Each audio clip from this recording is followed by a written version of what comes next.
50 years of martial arts stories, um, still counting. I wanted to talk today. It's kind of a sad subject to me.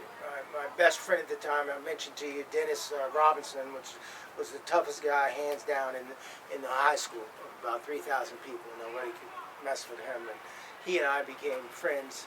I think I was probably in about 10th or 11th grade, so I'm about 16 and fresh in with the karate.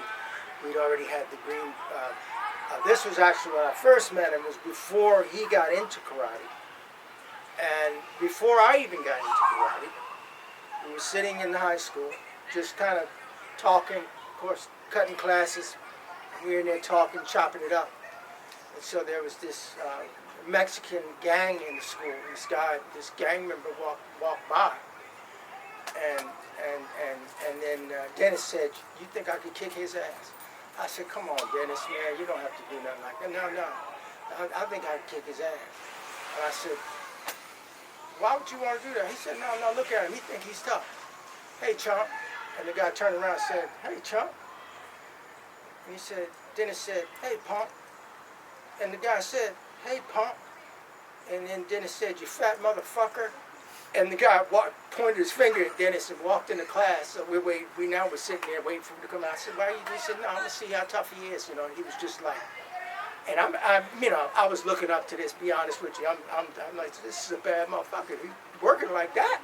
So anyway, the guy comes out. Now he got Dennis by maybe 30 pounds. He's big, he's bigger, but he couldn't move like that. So anyway, the guy comes up to Dennis and says, "Now, what were you saying?" Dennis just hits him with a 1-2, boom, boom. And the guy, staggers back and tries to come at him again. He didn't know no karate, but he was just a tough guy. Kicks him in his stomach, and the guy, falls back again. He hits him another 1-2. I mean, he's kicking this dude's ass. I mean, just straight off the cuff, and it was like, damn. So anyway, they broke it up, and he's laughing about it. The whole time, he's kind of laughing and smiling, like just having a good time. And so, I mean, I fell in love with Dennis. I wanted to be like Dennis. He was my role model, back in those days, you know what I mean?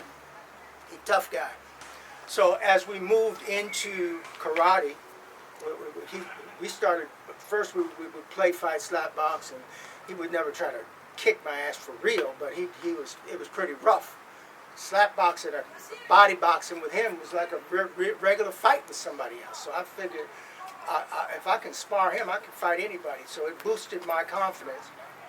And we did the green belt thing together and began to spar regularly. At the age of 16, I made a decision. I'm going into the Marine Corps at 17. And that my training began to take on that focus. I would train for boot camp. I would do a lot of running, pull-ups, sit-ups, push-ups, along with my karate training. So anyway, at 17, I dropped out of high school in May. I was still 16. I turned 17 in August, and my father signed for me to go into the Marine Corps in September of 1973. And so I've got the karate bug, and I go into the Marine Corps. I think Dennis, in his mind, said, if he can go in the Marine Corps, I can go in the Marine Corps. So a couple of years later, he actually graduated high school, and then he came into the Marine Corps. So our friendship continued. After I got back from Okinawa, we had some very intense sparring sessions in front of the whole barracks. And people would think we were almost fighting because we knew each other so well, but I had gotten better while I was in Okinawa. But guess what? He got better too. So I still was not quite. He's here, I'm here, but we could kind of work with each other. So the whole time while we're in the Marine Corps, I see this guy sparring people. Now you got people from all over the country. St. Louis, Chicago, so-called boxers, so-called street fighters, jailhouse boxers. Dennis is going through people, even in the Marine Corps. He had a wider range of people, and kind of went down, a dark path, and began to just strong-arm people. So he got out of the Marines before I did, because I did 4 years, he did 2 years. So he got out of the Marines before I did. And then when I got out, I'd gone in another direction. I began to get my education and knew that my next move was I'm going to go through college on the GI Bill.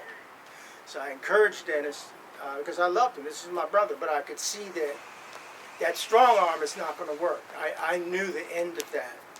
But he felt like, you know, like most strong-arm guys at a young age, you feel like it's going to be different for you. So I encouraged him to come with me. We were in California at that time. I encouraged him to come with me to North Carolina. I could get him hooked up in the college where I went, North Carolina Central University. And so in 1978, I went to North Carolina. So we had grown apart, but I do remember when I mentioned to him, let's go to North Carolina and go to college. We can get the GI Bill, get paid. And he was like, man, that's far. So that's all he could think of. And I realized this was the split. So I went to college, and he went full time now as more of a street guy, a strong arm street guy. That was, you know, robbing drug dealers, robbing people that had anything that he wanted, he could take it. And just that kind of guy, kind of like a Debo type dude. So anyway, you know what happened. I'm in college, and I get a call from his father, who also tried to talk to. His father did some time in prison, so he knew the path that Dennis was on. But you know, sometimes we just don't listen. Life has to teach us. We can't learn from our father or from somebody else. Life teaches us. So I got a call. Dennis had gotten killed. He was robbing some drug dealers. He actually robbed a drug dealer and a few drug dealers, and this one just wasn't taking it, and came out with his back then .357 Magnum was the premier weapon for the street. So he came out with .357 Magnum and said, you know, yeah, come on across here, you bad motherfucker, and one of Dennis's gang or people that was with him came across the street. He got shot in the head. He's dead. Dennis, they say, kicked his shoes off and ran straight to the guy. The guy just took his stance and shot him right in the chest. Killed him right in the heart. And then he turned himself in. And that's a sad story, but I wanted to honor him. I think he could have been a professional boxer. I think he could have been a football player. I think he could have just about been anything he wanted to do. And I really feel bad that I think I gave him some encouragement by being such a fan of that madness in the beginning years. But he was definitely an example for me of the path I did not want to take. But I honor my friend and brother Dennis James Robinson with this story today.